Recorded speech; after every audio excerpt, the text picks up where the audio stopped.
Hello and welcome to my YouTube channel. In this session, I will share a tutorial on how to disable beeping alarm Dhua XVR. Undoubtedly, you might feel disturbed when there is a continuous alarm sound coming from your DVR.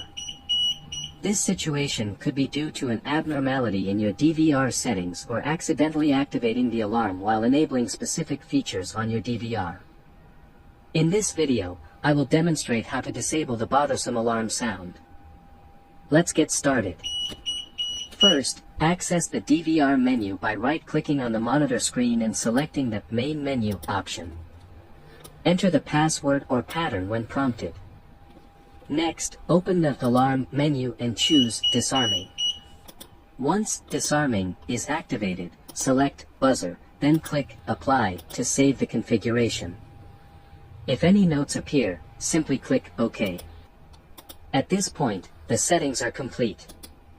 Your DVR should no longer emit the alarm sound. That's it. How to disable beeping alarm Dhua XVR. We hope this video is helpful to you. If you have any questions, feel free to ask in the comments section below. Please remember to subscribe to my channel, give it a thumbs up, and share it with your friends on social media. Thank you for watching, and see you in the next video.